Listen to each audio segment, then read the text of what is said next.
Three plastic bottles, empty and discarded. Their journeys are about to diverge, with outcomes that impact nothing less than the fate of the planet. But they weren't always this way. To understand where these bottles end up, we must first explore their origins. The heroes of our story were conceived in this oil refinery. The plastic in their bodies was formed by chemically bonding oil and gas molecules together to make monomers.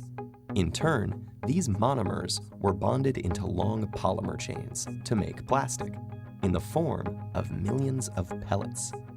Those were melted at manufacturing plants and reformed in molds to create the resilient material that makes up the triplets' bodies.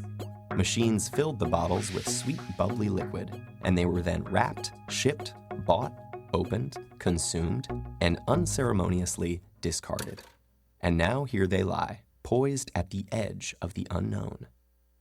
Bottle 1, like hundreds of millions of tons of his plastic brethren, ends up in a landfill.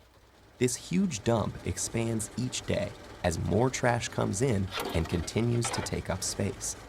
As plastics sit there being compressed amongst layers of other junk, rainwater flows through the waste and absorbs the water-soluble compounds it contains, and some of those are highly toxic.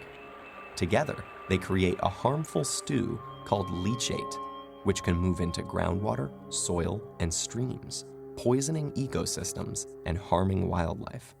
It can take bottle 1 an agonizing 1,000 years to decompose. Bottle 2's journey is stranger, but unfortunately no happier. He floats on a trickle that reaches a stream that flows into a river, and a river that reaches the ocean.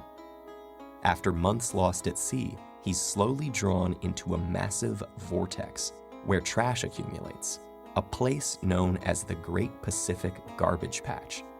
Here, the ocean's currents have trapped millions of pieces of plastic debris. This is one of 5 plastic-filled gyres in the world's seas, places where the pollutants turn the water into a cloudy plastic soup. Some animals, like seabirds, get entangled in the mess. They and others mistake the brightly colored plastic bits for food. Plastic makes them feel full when they're not, so they starve to death and pass the toxins from the plastic up the food chain. For example, it's eaten by lanternfish. The lanternfish are eaten by squid. The squid are eaten by tuna, and the tuna are eaten by us. And most plastics don't biodegrade, which means they're destined to break down into smaller and smaller pieces called microplastics, which might rotate in the sea eternally. But Bottle 3 is spared the cruel purgatories of his brothers. A truck brings him to a plant where he and his companions are squeezed flat and compressed into a block. Okay, this sounds pretty bad too, but hang in there, it gets better. The blocks are shredded into tiny pieces, which are washed and melted so they become the raw materials that can be used again. As if by magic, Bottle 3 is now ready to be reborn as something completely new. For this bit of plastic with such humble origins, suddenly, the sky is the limit.